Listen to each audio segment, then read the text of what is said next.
अस्सलामु अलैकुम वरहमतुल्लाहि वबरकातुहू। अल्लाह तबारक व तआला दे सोहणे ते बरकत नाम तो शुरू करना जिहड़ा तमाम जहाना दा मालक है।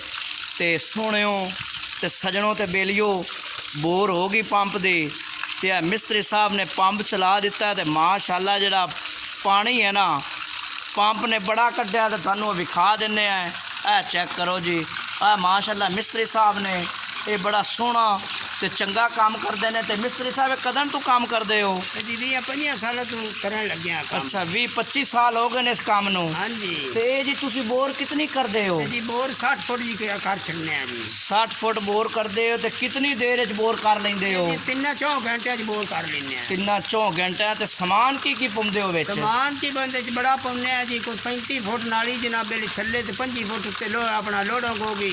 अच्छा ते उस बाद जनाब बेली 4 दा पैप ते चकना सीला कस के पंप चला देने हैं जी। चलो बड़ी गल है जी, माशाअल्लाह जी। मिस्त्री साहब ने बड़ा सोहना काम किया ते अल्लाह ताला इन्हों ना इस तरह ही सोहना ते चंगा काम करन दी ना हिम्मत देवे। ते आ छोटे मिस्त्री साहब ने ये भी तुहानूं विखा दिन्ने हैं। मिस्त्री साहब अपना की नाम है? अली हसन जी। अली हसन। ते तुसी कदन तो काम कर रहे हो? असी भी तकरीबन 5-6 साल हो गए। 5-6 साल हो गए ने।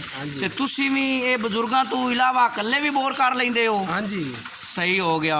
ते कितने फुट बोर करते हो जी? 60 फुट बोर करने हैं जी। 60 फुट बोर करते हो तो कितने टाइम कर लेंदे हो? तकरीबन 3-4 घंटे कर लेंगे। चलो ठीक हो गया, मेहरबानी मिस्त्री साहब।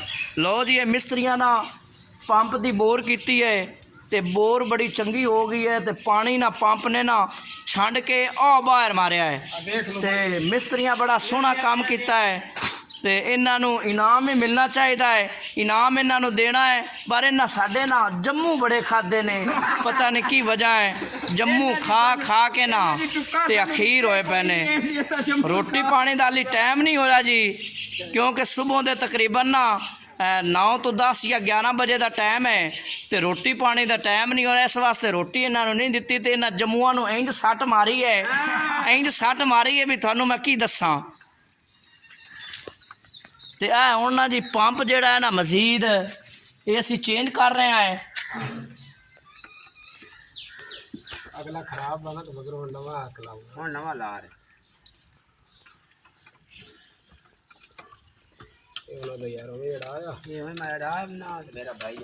नहीं तो खुले रहन दे फिर खुला रहा दे कसना नहीं कसण का फायदा नहीं बनवाना जी भाई। ठीक हो गया।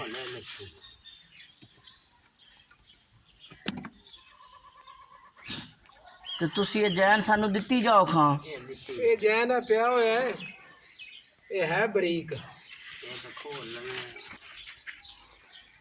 मगर पंप चान होगा। ले भी दोस्तों अल्लाह दे हवाले।